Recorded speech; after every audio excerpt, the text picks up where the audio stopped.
Maya and illusion. Swamy Vivekananda. Almost all of you have heard of the word Maya. Generally it is used, though incorrectly, to denote illusion, or delusion, or some such thing. But the theory of Maya forms one of the pillars upon which the Vedanta rests. It is, therefore, necessary that it should be properly understood. I ask a little patience of you. For there is a great danger of its being misunderstood.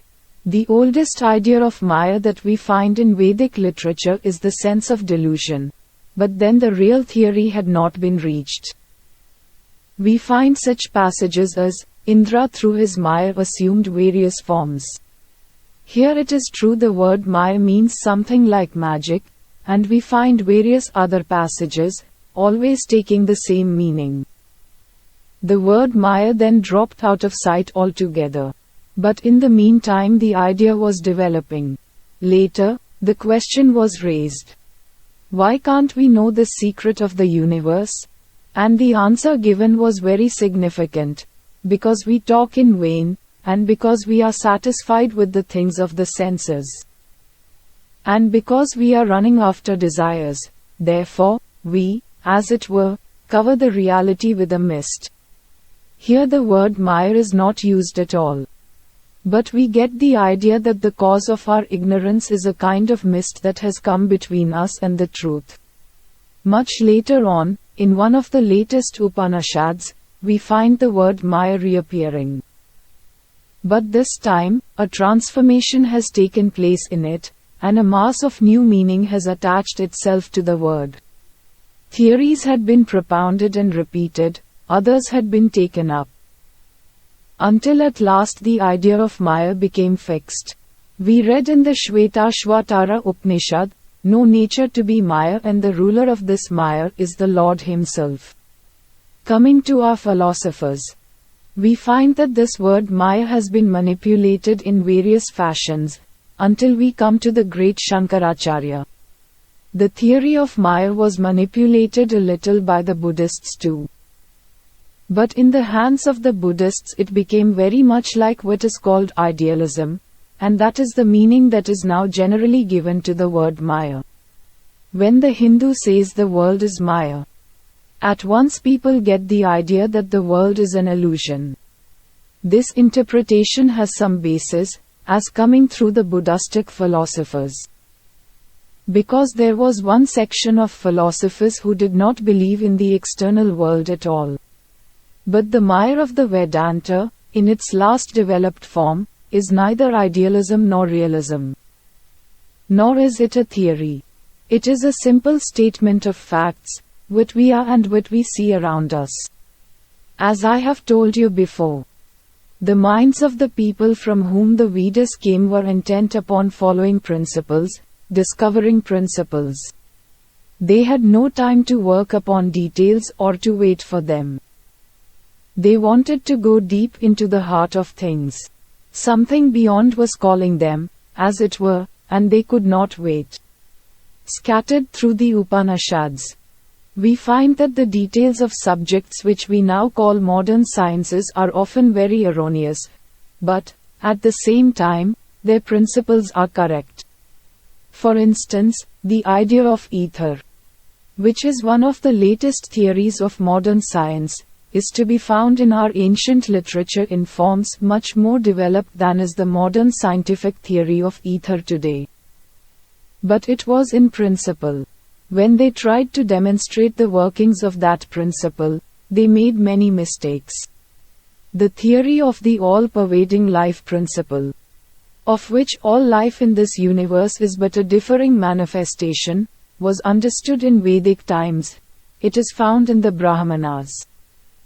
There is a long hymn in the Sanhitas in praise of prana, of which all life is but a manifestation.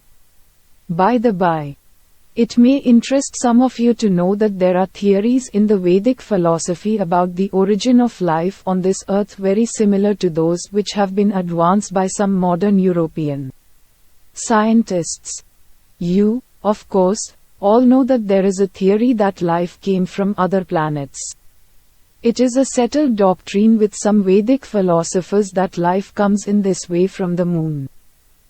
Coming to the principles, we find these Vedic thinkers very courageous and wonderfully bold in propounding large and generalized theories. Their solution of the mystery of the universe from the external world was as satisfactory as it could be. The detailed workings of modern science do not bring the question one step nearer to solution, because the principles have failed. If the theory of ether failed in ancient times to give a solution of the mystery of the universe, working out the details of that ether theory would not bring us much nearer to the truth. If the theory of all-pervading life failed as a theory of this universe, it would not mean anything more if worked out in detail, for the details do not change the principle of the universe.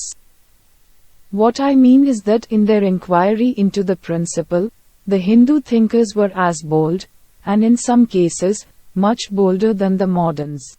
They made some of the grandest generalizations that have yet been reached, and some still remain as theories, which modern science has yet to get even as theories.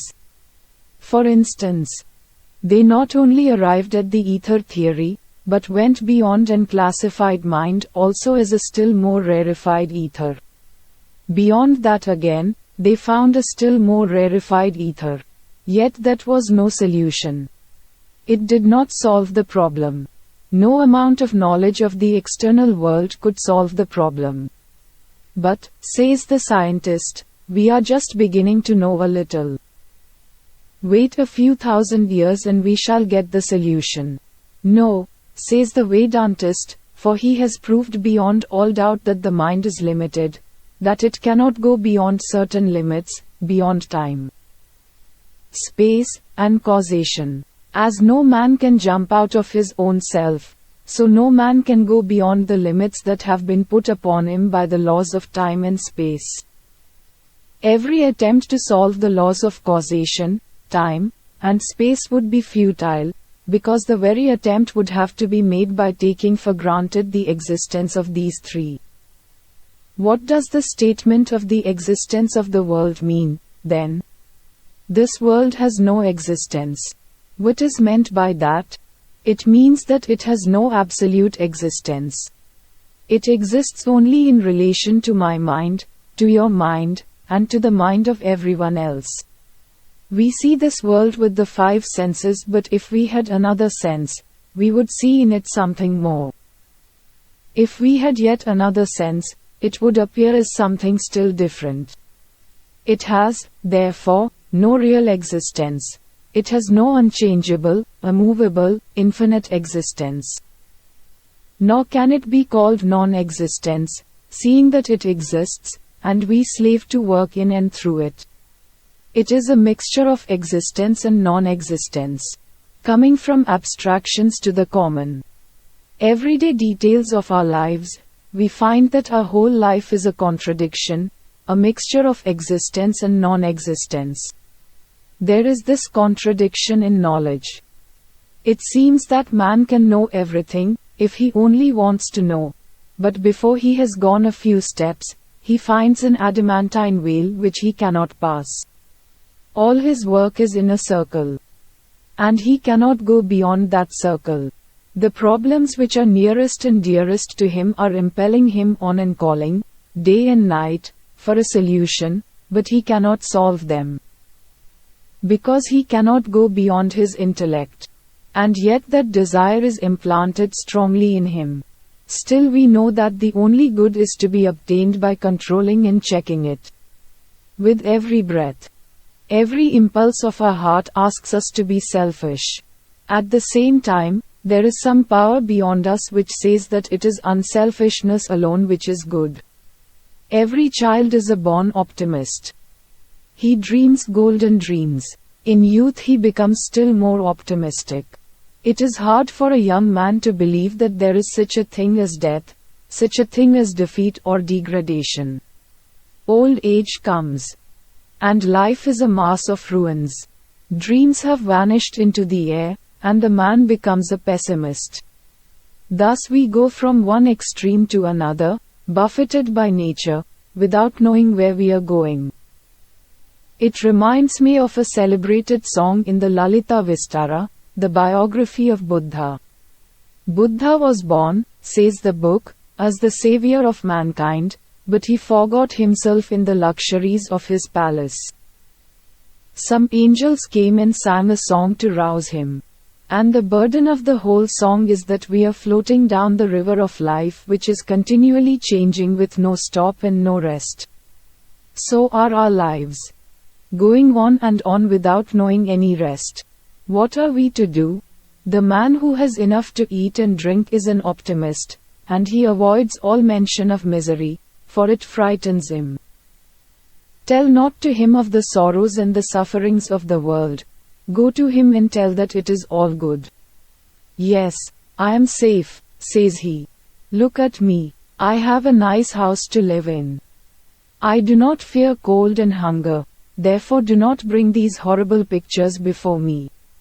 But, on the other hand, there are others dying of cold and hunger. If you go and teach them that it is all good, they will not hear you. How can they wish others to be happy when they are miserable? Thus we are oscillating between optimism and pessimism. Then, there is the tremendous fact of death. The whole world is going towards death, everything dies. All our progress, our vanities, our reforms, our luxuries, our wealth, our knowledge have that one end, death.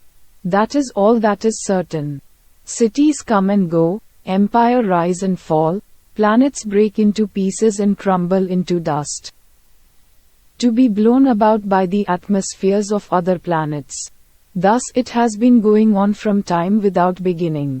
Death is the end of everything. Death is the end of life, of beauty, of wealth, of power, of virtue too. Saints die and sinners die, kings die and beggars die. They are all going to death, and yet this tremendous clinging on to life exists. Somehow, we do not know why, we cling to life. We cannot give it up. And this is Maya. The mother is nursing the child with great care. All her soul, her life, is in that child. The child grows, becomes a man, and perchance becomes a blackguard and a brute. Kicks her and beats her every day, and yet the mother clings to the child, and when her reason awakes, she covers it up with the idea of love. She little thinks that it is not love. That it is something which has got hold of her nerves, which she cannot shake off. However she may try, she cannot shake off the bondage she is in. And this is Maya. We are all after the golden fleece. Every one of us thinks that this will be his. Every reasonable man sees that his chance is, perhaps, 1 in 20 millions, yet everyone struggles for it. And this is Maya. Death is stalking day and night over this earth of ours, but at the same time we think we shall live eternally. A question was once asked of King Yudhishthira. What is the most wonderful thing on this earth? And the king replied, every day people are dying around us, and yet men think they will never die. And this is Maya. These tremendous contradictions in our intellect, in our knowledge, in all the facts of our life face us on all sides. A reformer arises and wants to remedy the evils that are existing in a certain nation, and before they have been remedied, 1,000 other evils arise in another place. It is like an old house that is falling. You patch it up in one place and the ruin extends to another. In India, our reformers cry and preach against the evils of enforced widowhood. In the West, non-marriage is the great evil. Help the unmarried on one side, they are suffering. Help the widows on the other, they are suffering. It is like chronic rheumatism, you drive from the head, and it goes to the body, you drive it from there, and it goes to the feet. Reformers arise and preach that learning, wealth, and culture should not be in the hands of a select few. And they do their best to make them accessible to all. These may bring more happiness to some, but, perhaps, as culture comes, physical happiness lessens. The knowledge of happiness brings the knowledge of unhappiness. Which way then shall we go? The least amount of material prosperity that we enjoy is causing the same amount of misery elsewhere. This is the law. The young, perhaps, do not see it clearly, but those who have lived long enough and those who have struggled enough will understand it. And this is Maya. These things are going on day and night, and to find a solution of this problem is impossible. Why should it be so? It is impossible to answer this, because the question cannot be logically formulated. There is neither how nor why in fact. We only know that it is and that we cannot help it. Even to grasp it, to draw an exact image of it in our own mind, is beyond our power. How can we solve it then? Maya is a statement of the fact of this universe, of how it is going on. People generally get frightened when these things are told to them. But bold we must be. Hiding facts is not the way to find a remedy. As you all know, a hare hunted by dogs puts its head down and thinks itself safe. So, when we run into optimism, we do just like the hare. But that is no remedy. There are objections against this, but you may remark that they are generally from people who possess many of the good things of life. In this country, England, it is very difficult to become a pessimist. Everyone tells me how wonderfully the world is going on, how progressive, but what he himself is his own world. Old questions arise. Christianity must be the only true religion of the world because Christian nations are prosperous. But that assertion contradicts itself. Because the prosperity of the Christian nation depends on the misfortune of non-Christian nations. There must be some to prey on. Suppose the whole world were to become Christian. Then the Christian nations would become poor, because there would be no non-Christian nations for them to prey upon. Thus the argument kills itself. Animals are living upon plants. Men upon animals and, worst of all, upon one another, the strong upon the weak. This is going on everywhere. And this is Maya. What solution do you find for this? We hear every day many explanations. And are told that in the long run all will be good. Taking it for granted that this is possible, why should there be this diabolical way of doing good? Why cannot good be done through good? Instead of through these diabolical methods, the descendants of the human beings of today will be happy. But why must there be all this suffering now? There is no solution. This is Maya. Again, we often hear that it is one of the features of evolution that it eliminates evil. And this evil being continually eliminated from the world, at last only good will remain. That is very nice to hear, and it panders to the vanity of those who have enough of this world's goods. Who have not a hard struggle to face every clay and are not being crushed under the wheel of this so-called evolution. It is very good and comforting indeed to such fortunate ones. The common herd may suffer, but they do not care. Let them die, they are of no consequence.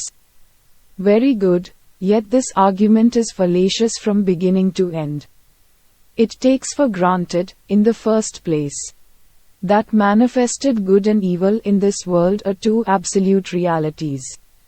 In the second place, it makes at still worse assumption that the amount of good is an increasing quantity and the amount of evil is a decreasing quantity. So, if evil is being eliminated in this way by what they call evolution, there will come a time when all this evil will be eliminated and what remains will be all good. Very easy to say, but can it be proved that evil is a lessening quantity?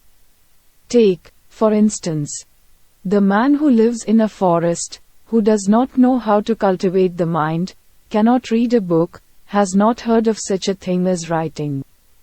If he is severely wounded, he is soon all right again. While we die if we get a scratch. Machines are making things cheap, making for progress and evolution, but millions are crushed, that one may become rich, while one becomes rich. Thousands at the same time become poorer and poorer, and whole masses of human beings are made slaves. That way it is going on. The animal man lives in the senses. If he does not get enough to eat, he is miserable, or if something happens to his body, he is miserable. In the senses both his misery and his happiness begin and end. As soon as this man progresses, as soon as his horizon of happiness increases, his horizon of unhappiness increases proportionately. The man in the forest does not know what it is to be jealous, to be in the law courts, to pay taxes, to be blamed by society, to be ruled over day and night by the most tremendous tyranny that human diabolism ever invented, which pries into the secrets of every human heart. He does not know how man becomes 1,000 times more diabolical than any other animal, with all his vain knowledge and with all his pride. Thus it is that, as we emerge out of the senses, we develop high powers of enjoyment, and at the same time we have to develop high powers of suffering too. The nerves become finer and capable of more suffering. In every society, we often find that the ignorant, common man, when abused, does not feel much, but he feels a good thrashing. But the gentleman cannot bear a single word of abuse. He has become so finely nerved. Misery has increased with his susceptibility to happiness. This does not go much to prove the evolutionist's case. As we increase our power to be happy, we also increase our power to suffer. And sometimes I am inclined to think that if we increase our power to become happy in arithmetical progression, we shall increase, on the other hand, our power to become miserable in geometrical progression. We who are progressing know that the more we progress, the more avenues are opened to pain as well as to pleasure. And this is Maya. Thus we find that Maya is not a theory for the explanation of the world. It is simply a statement of facts as they exist, that the very basis of our being is contradiction. That everywhere we have to move through this tremendous contradiction, that wherever there is good, there must also be evil, and wherever there is evil, there must be some good. Wherever there is life, death must follow as its shadow, and everyone who smiles will have to weep, and vice versa. Nor can this state of things be remedied. We may verily imagine that there will be a place where there will be only good and no evil, where we shall only smile and never weep. This is impossible in the very nature of things. For the conditions will remain the same.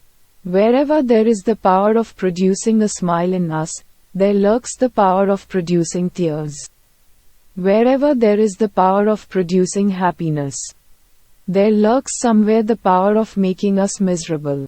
Thus the Vedanta philosophy is neither optimistic nor pessimistic. It voices both these views and takes things as they are. It admits that this world is a mixture of good and evil, happiness and misery, and that to increase the one must of necessity increase the other. There will never be a perfectly good or bad world, because the very idea is a contradiction in terms. The great secret revealed by this analysis is that good and bad are not two cut and dried separate existences. There is not one thing in this world of ours which you can label as good and good alone, and there is not one thing in the universe which you can label as bad and bad alone. The very same phenomenon which is appearing to be good now, may appear to be bad tomorrow. The same thing which is producing misery in one, may produce happiness in another. The fire that burns the child, may cook a good meal for a starving man.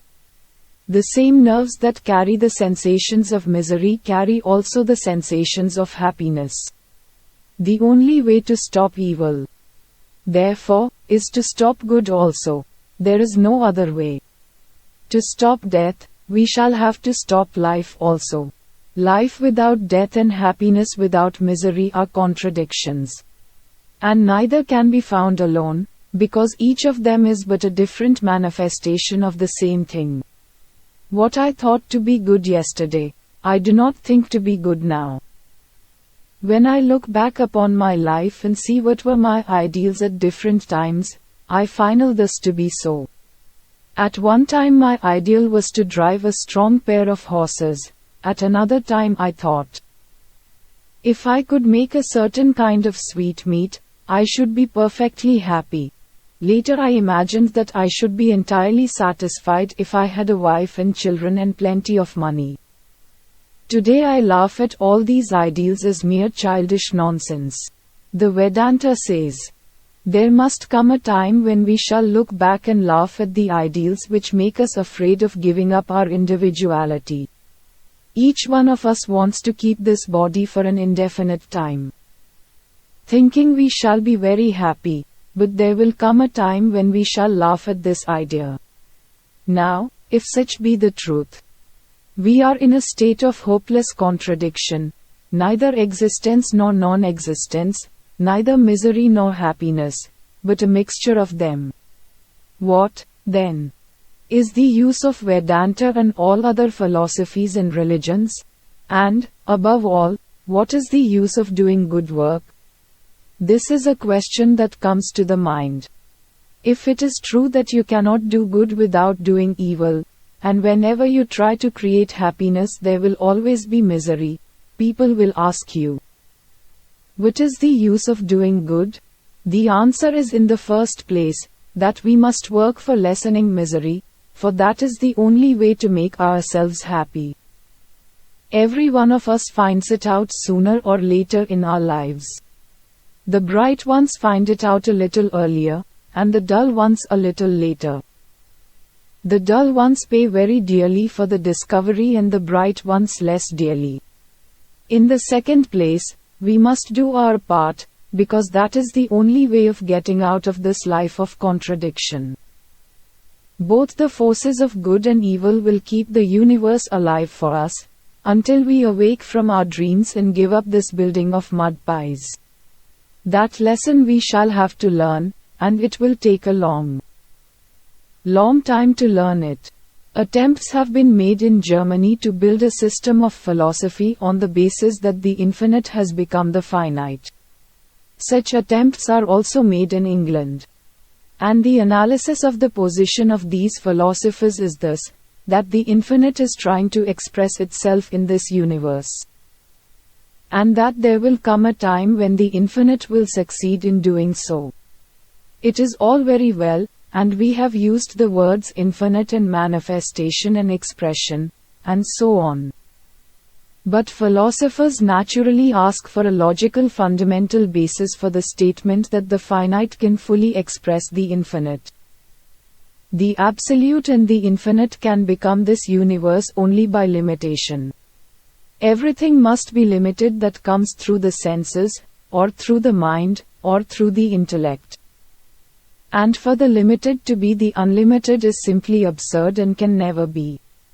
The Vedanta, on the other hand, says that it is true that the absolute or the infinite is trying to express itself in the finite, but there will come a time when it will find that it is impossible. And it will then have to beat a retreat, and this beating a retreat means renunciation, which is the real beginning of religion. Nowadays it is very hard even to talk of renunciation. It was said of me in America that I was a man who came out of a land that had been dead and buried for 5,000 years, and talked of renunciation. So says, perhaps, the English philosopher. Yet it is true that that is the only path to religion. Renounce and give up. What did Christ say? He that loseth his life for my sake shall find it. Again and again did he preach renunciation as the only way to perfection. There comes a time when the mind awakes from this long and dreary dream, the child gives up its play and wants to go back to its mother. It finds the truth of the statement. Desire is never satisfied by the enjoyment of desires, it only increases the more, as fire, when butter is poured upon it. This is true of all sense enjoyments, of all intellectual enjoyments, and of all the enjoyments of which the human mind is capable.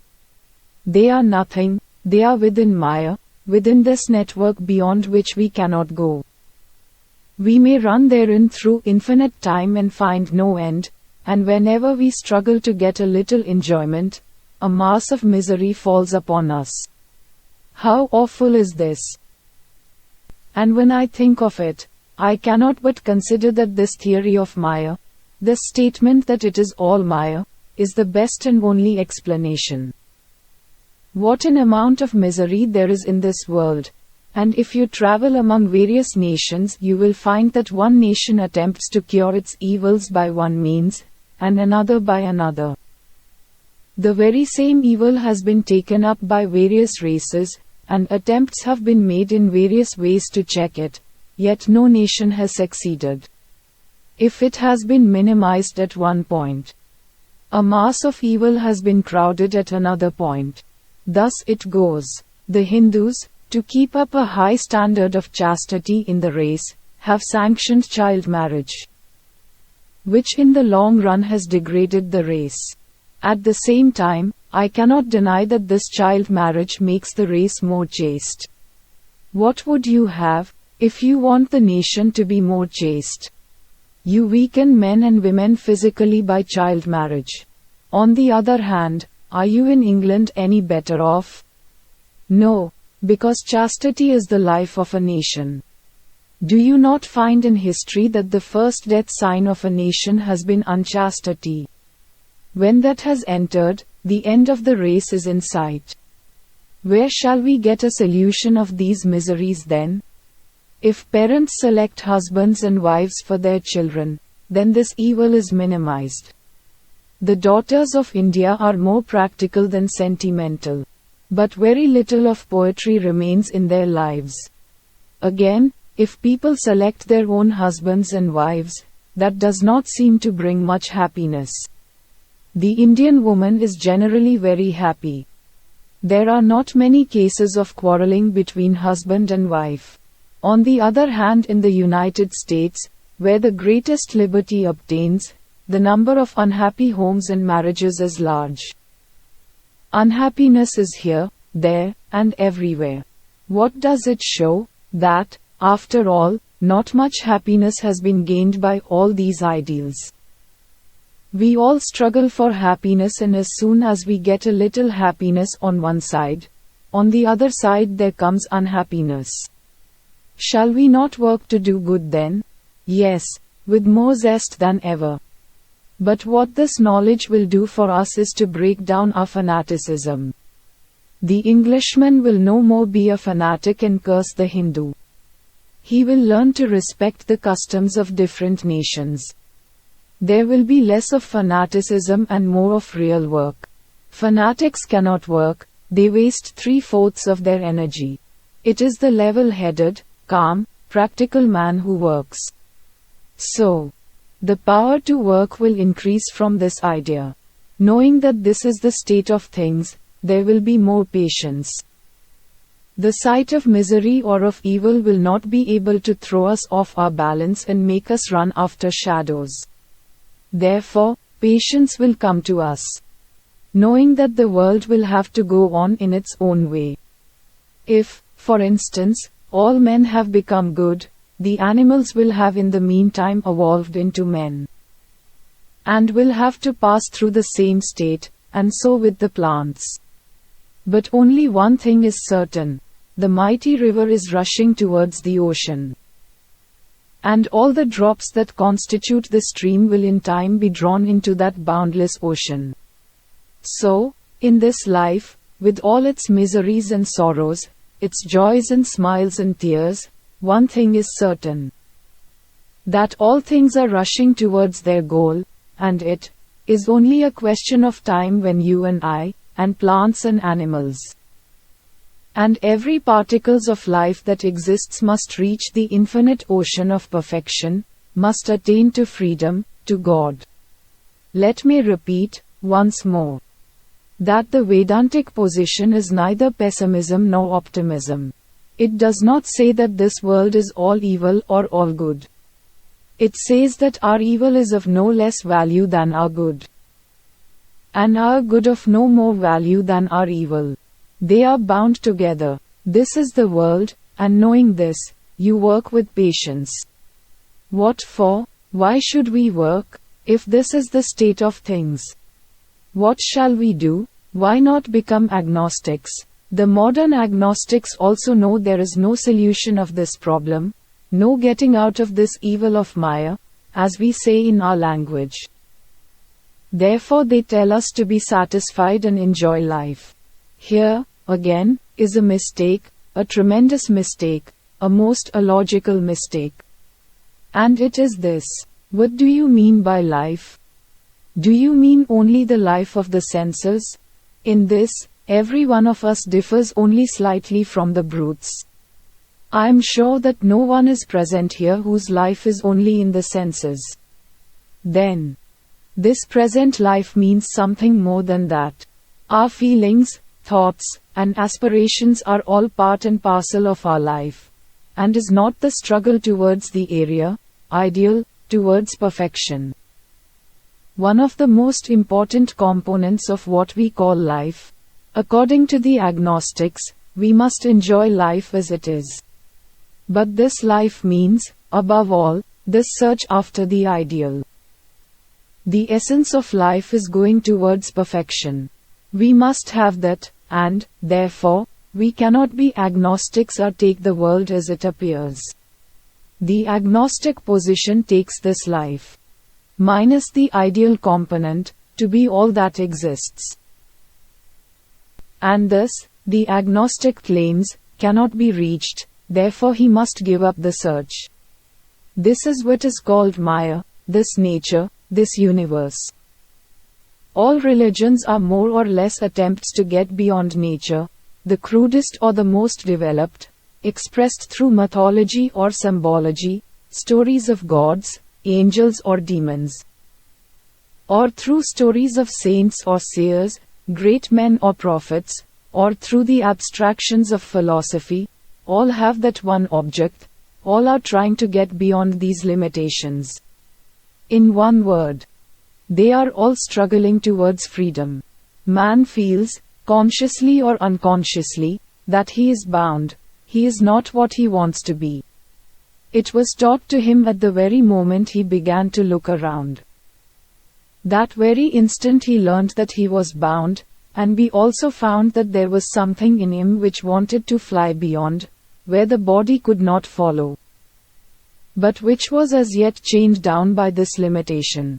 Even in the lowest of religious ideas, were departed ancestors and other spirits, mostly violent and cruel, lurking about the houses of their friends, fond of bloodshed and strong drink, are worshipped.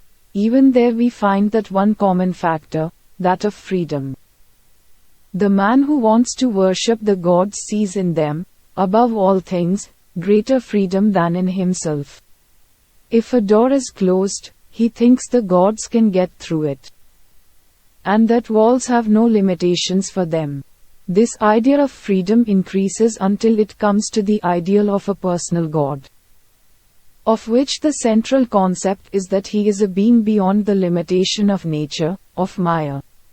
I see before me, as it were, that in some of those forest retreats this question is being discussed by those ancient sages of India, and in one of them, where even the oldest and the holiest fail to reach the solutions, a young man stands up in the midst of them, and declares, "Hear, ye children of immortality, hear, ye who live in the highest places, I have found the way. By knowing him who is beyond darkness we can go beyond death. This mire is everywhere. It is terrible. Yet we have to work through it. The man who says that he will work when the world has become all good and then he will enjoy bliss is as likely to succeed as the man who sits beside the Ganga and says, I will ford the river when all the water has run into the ocean.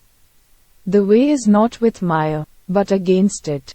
This is another fact to learn. We are not born as helpers of nature, but competitors with nature. We are its bond masters, but we bind ourselves down. Why is this house here? Nature did not build it. Nature says, go and live in the forest. Man says, I will build a house and fight with nature, and he does so. The whole history of humanity is a continuous fight against the so-called laws of nature, and man gains in the end. Coming to the internal world, there too the same fight is going on, this fight between the animal man and the spiritual man, between light and darkness, and here too man becomes victorious. He, as it were, cuts his way out of nature to freedom. We see, then, that beyond this Maya the Vedantic philosophers find something which is not bound by Maya. And if we can get there, we shall not be bound by Maya. This idea is in some form or other the common property of all religions. But, with the Vedanta, it is only the beginning of religion and not the end. The idea of a personal God, the ruler and creator of this universe, as he has been styled, the ruler of Maya, or nature, is not the end of these Vedantic ideas, it is only the beginning. The idea grows and grows until the Vedantist finds that he who, he thought, was standing outside, is he himself and is in reality within. He is the one who is free, but who through limitation thought he was bound.